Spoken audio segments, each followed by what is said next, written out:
Carta aos Coríntios com Emmanuel. Estudo das cartas de Paulo de Tarso à comunidade cristã de Corinto, sob as luzes da doutrina espírita. Força para suportar. Passaremos pela vida entre dores e alegrias. Em nenhuma delas, porém, devemos nos ater ou apegar.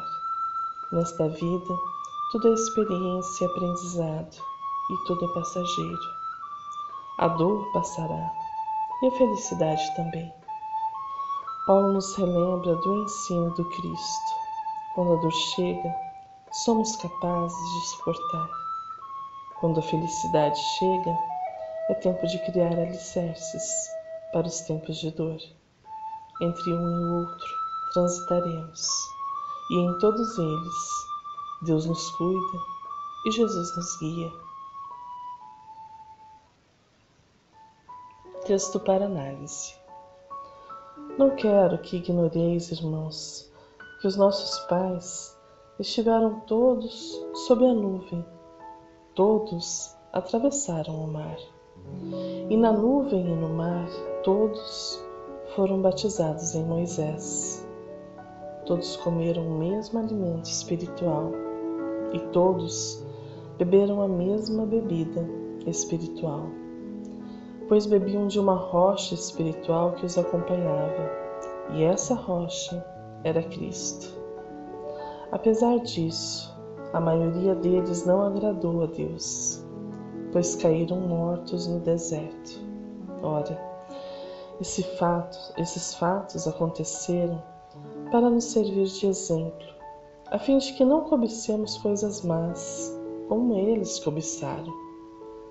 Não vos torneis idólatras como alguns dentre eles, segundo está escrito: o povo sentou-se para comer e beber. Depois levantaram-se para se divertir. Nem nos entreguemos à fornicação, como alguns deles se entregaram, de modo a perecer em um só dia 23.000. Não tentemos o Senhor como alguns deles o tentaram, de modo a morrer pelas serpentes. Não murmureis como alguns deles murmuraram, de modo que pereceram pelo exterminador.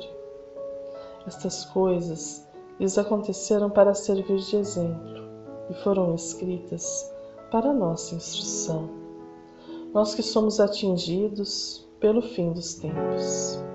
Assim, pois, aquele que julga estar em pé, tome cuidado para não cair. As tentações que vos acometeram tiveram medida humana. Deus é fiel. Não permitirá que sejais tentados acima de vossas forças, mas com a tentação, Ele vos dará os meios de sair dela e a força para suportar. 1 Coríntios, capítulo 10, versículos 1 a 13. Paulo fala aos coríntios de forma a lembrá-los das faltas dos seus antepassados, relembrando-lhes não apenas do erro, mas das consequências de suas atitudes.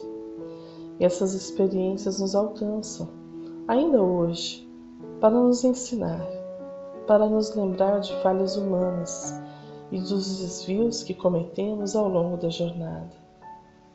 Primeiramente, Paulo nos remete às bênçãos que nossos pais de outrora receberam e dá ênfase na palavra todos. Vejamos novamente os 4 primeiros versículos. Não quero que ignoreis, irmãos, que os nossos pais estiveram todos sob a nuvem. Todos atravessaram o mar, e na nuvem e no mar, todos foram batizados em Moisés. Todos comeram o mesmo alimento espiritual. Todos beberam a mesma bebida espiritual, pois bebiam de uma rocha espiritual que os acompanhava, e essa rocha era Cristo. Há uma inclusão na fala de Paulo. Recordemos que a comunidade de Corinto era formada também por gentios. No entanto, Paulo diz nossos pais. Ele os usa como exemplo para demonstrar o quanto receberam de Deus, como foram privilegiados e ainda assim, como veremos mais adiante, caíram em tentação. Para melhor compreender estes versículos iniciais, vejamos o que nos diz William Barclay. Nesta passagem, Paulo adverte aos que falam com essa confiança do perigo de confiar muito em si mesmos e recorre à história para demonstrar o que pode acontecer com os que foram abençoados com os maiores privilégios.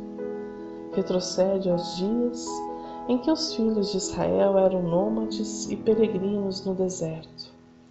As coisas mais maravilhosas ocorreram com eles naqueles dias. Tinham sobre si a nuvem para mostrar o caminho e proteger nos momentos de perigo. Poderiam atravessar em seco o Mar Vermelho. Essas duas experiências os uniram de maneira perfeita com Moisés, o maior dos caudilhos e legisladores, até poder dizer que foram batizados nele assim como os cristãos são batizados em Cristo. Tinham comido maná no deserto. No versículo 4, Paulo se refere a que beberam da rocha espiritual que os seguia. Não toma isso do Antigo Testamento, mas sim da tradição rabínica. Em Números 20, 1 a 11, nos relata como Deus permitiu que Moisés obtivera água de uma rocha para o povo sedento. A tradição rabínica dizia que dali em diante a rocha seguiu o povo e sempre lhes deu água para beber. Era uma lenda que todos os judeus conheciam. Os filhos de Israel gozavam de todos esses privilégios e, entretanto, falharam, e da maneira mais completa. Quando o povo covarde estava muito aterrorizado e não queria seguir avançando rumo à terra prometida, e quando todos os exploradores que foram enviados, com exceção de Josué e Caleb, voltaram, trazendo um relatório pessimista e desesperançado. O juízo de Deus foi que toda essa geração morreria no deserto, onde seus cadáveres ficariam espalhados. Quando Moisés estava no Monte Sinai recebendo a lei, o povo seduziu Arão para que fizesse o bezerro de ouro e lhes permitisse adorá-lo. Foram culpados de fornicação até no deserto, com os midianitas e moabitas, e milhares morreram no juízo de Deus. Comentário ao Novo Testamento, William Barclay. Comecemos o estudo fazendo um paralelo com os nossos dias, sobre o Espiritismo. Quanto recebemos através desta doutrina bendita? Quanta informação, quanto conhecimento, quantas provas inequívocas da vida após a morte, da ressurreição e do imenso amor de Deus por todos os homens. Isto, no entanto, o muito saber não quer dizer que não teremos dúvidas, que não erraremos, que não cairemos em tentação, como diziam os antigos. Seremos provados. No livro A Caminho da Luz, Emmanuel nomina o que fez cair o povo de Israel. Examinando esse povo notável no seu passado longínquo, reconhecemos que, se grande era sua certeza na existência de Deus, muito grande também era o seu orgulho, dentro de suas concepções da verdade e da vida. Sua existência histórica, contudo, é uma lição dolorosa para todos os povos do mundo, das consequências nefastas do orgulho e do exclusivismo. Avancemos no texto bíblico para buscar a compreensão do pensamento de Paulo. Apesar disso, a maioria deles não agradou a Deus, pois caíram mortos no deserto. Ora, esses fatos aconteceram para nos servir de exemplo, a fim de que não cobicemos coisas más, como eles cobiçaram. Não vos torneis idólatras como alguns dentre eles, segundo está escrito: o povo sentou-se para comer e beber. Depois levantaram-se para se divertir. Nem nos entreguemos à fornicação, como alguns deles se entregaram, de modo a perecerem num só dia 23.000. Não tentemos o Senhor como algum deles o tentaram, de modo a morrer pelas serpentes. Não murmureis como alguns deles murmuraram, de modo que pereceram pelo exterminador. Essas coisas lhes aconteceram para servir de exemplo, e foram escritas para nossa instrução, nós que fomos atingidos pelo fim dos tempos. Apesar disso, apesar de tudo que recebemos de Deus, nosso Pai Celestial, ainda tropeçamos em querer de forma equivocada. Paulo usa o termo cobiça, e vale a pena nos atermos um pouco a ele, sob a luz da doutrina espírita. Não podeis servir a Deus e a Mamon. Guardai bem isso em lembrança, vós, a quem o amor do ouro domina, vós que vendereis a alma para possuir tesouros, porque eles permitem que vos eleveis acima dos outros homens, e vos proporcionam os gozos das paixões que vos escravizam. Não podeis servir a Deus e a Mamon. Se pois sentis na vossa alma, dominada pelas cobiças da carne, dai-vos pressa em alijar o jugo que vos oprime, porquanto Deus, justo e severo, vos dirá: que fizeste, cônomo infiel, dos bens que te confiei? Esse poderoso móvel de boas obras exclusivamente o empregaste na tua satisfação pessoal. Qual então o melhor emprego que se pode dar à riqueza? Procurai nessas palavras: amai-vos uns aos outros. A solução do problema. Elas guardam o segredo do bom emprego das riquezas. Aquele que se acha animado do amor do próximo tem aí toda traçada a sua linha de proceder. Na caridade está, para as riquezas, o emprego que mais apraz a Deus.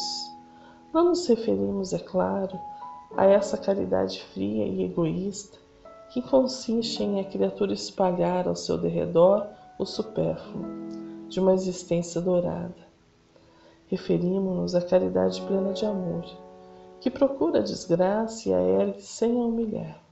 Rico, dá do que te sobra, faze mais. Dá um pouco do que te é necessário, porquanto o de que necessitas ainda é supérfluo. Mas dá com sabedoria. Não repilas o que se queixa com receio de que te engane. Vai às origens do mal. Alivia primeiro, e em seguida informa-te, e vê se o trabalho, os conselhos, mesmo a afeição, não serão mais eficazes do que a tua esmola. Difunde em torno de ti, como os socorros materiais, o amor de Deus, o amor do trabalho, o amor do próximo. Coloca tuas riquezas sobre uma base que nunca lhes faltará e que te trará grandes lucros, a das boas obras. A riqueza da inteligência, deves utilizá-la como a do ouro. Derrama em torno de ti os tesouros da instrução. Derrama sobre teus irmãos os tesouros do teu amor, e eles frutificarão. Evangelho segundo o Espiritismo, capítulo 16. Não se pode servir a Deus e a Mamon. Instrução dos Espíritos, emprego da riqueza, item 11. Os conselhos deste bom Espírito, severos, são dignos de nota, para que não prossigamos mais nos enganos de outrora. Se muito recebemos, seja em bens materiais ou em conhecimento, que utilizemos tudo para a construção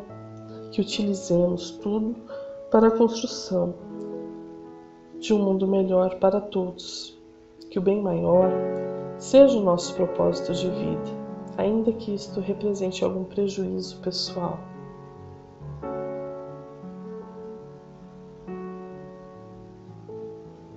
O orgulho de outrora nos fez acreditar que éramos privilegiados, especiais.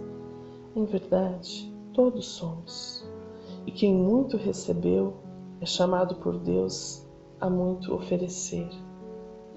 No versículo 7, Paulo fala sobre a questão da idolatria, que Emmanuel comenta e nos auxilia a compreender, trazendo um ensinamento para nossos dias atuais.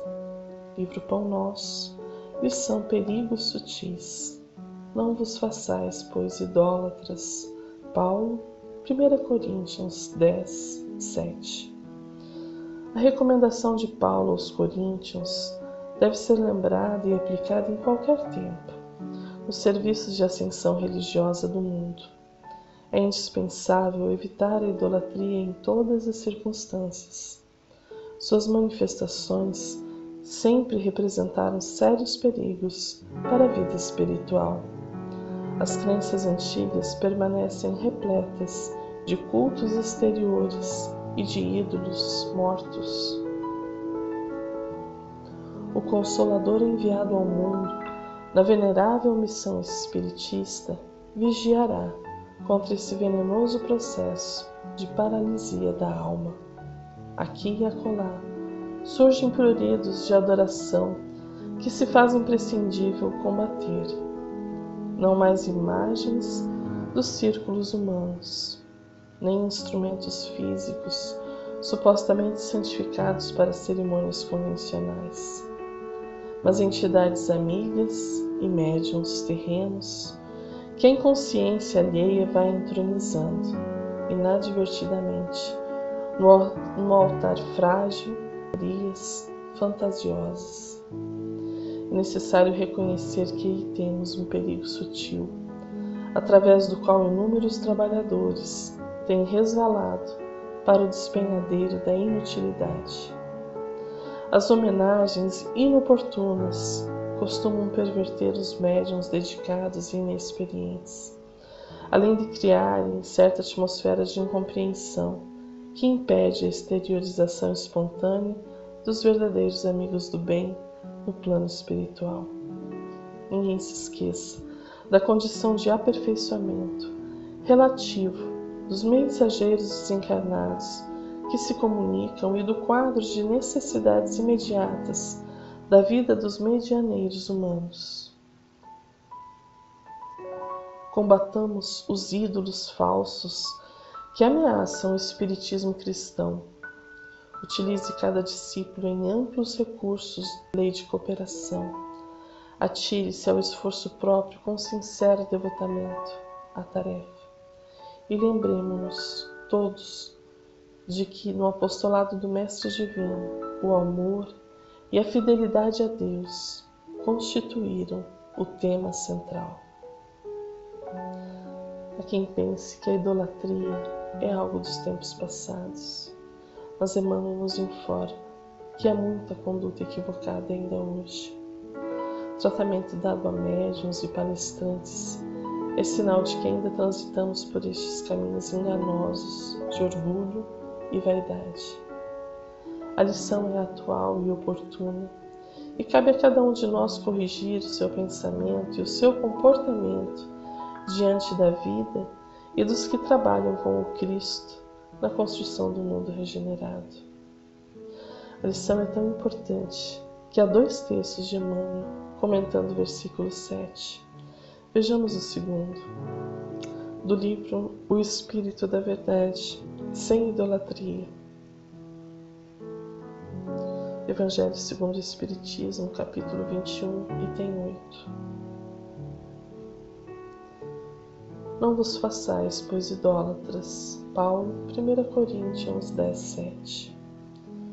Núcleos religiosos de todos os tempos, e mesmo certas práticas estranhas à religião, têm usado a idolatria como tradição fundamental para manter sempre viva a chama da fé e o calor do ideal. O hábito vinculou-se tão profundamente ao espírito popular que em plena atualidade, nos arraiais do espiritismo cristão, a desfraldar a bandeira da fé raciocinada, às vezes, ainda encontramos criaturas tentando a substituição dos ídolos inertes pelos companheiros de carne e osso da experiência comum, quando chamados ao desempenho da responsabilidade mediúnica. Urge, desse modo, compreendermos a impropriedade da idolatria de qualquer natureza, fugindo, entretanto, a iconoclastia e a violência, o cultivo do respeito e da compreensão diante das convicções alheias, de modo a servirmos na libertação mental dos outros, na esfera do bom exemplo. A advertência apostólica vem comprovar que a doutrina cristã, em sua pureza de fundamentos, surgiu no clima da Galileia, dispensando adoração indébita em todas as circunstâncias, devendo-se exclusivamente à interferência humana os excedentes, que lhe foram impostos ao exercício simples e natural. Assim, proscreve de teu caminho qualquer prurido idolátrico em torno de objetos ou pessoas, reafirmando a própria emancipação das algemas seculares que vem cerceando o intercâmbio das criaturas encarnadas com o reino do Espírito através da legítima confiança.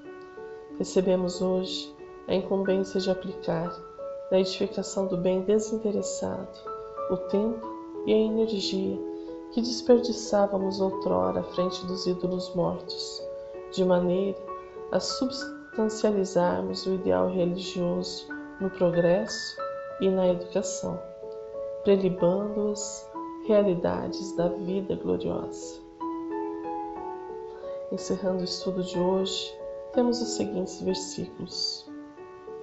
Assim, pois, aquele que julga estar em pé, tome cuidado para não cair. As tentações que vos acometeram tiveram medida humana. Deus é fiel. Não permitirá que sejais tentados acima de vossas forças, mas com a tentação, Ele vos dará os meios de sair dela e a força para suportar. Palavras que Paulo podia dizer com propriedade, de quem teve muitas experiências adversas, no entanto, a todas elas sobreviveu, passou. Todos nós passamos por momentos difíceis, por situações que se apresentam e que parecem ser impossíveis ou de difícil resolução. Saber, porém, que nada nos acontecerá sem que tenhamos a força para enfrentar, nos pede coragem e fé. Podemos assumir o papel de vítimas e viver reclamando, contando como sofremos e como nossa vida é difícil. Ou podemos compreender que tudo o que nos acontece é para nosso bem, é oportunidade de aprendizado e crescimento, e que ainda não conseguimos compreender, há um propósito maior por trás de toda a dor que atravessa a nossa estrada. A escolha é nossa, quem somos e como vivemos.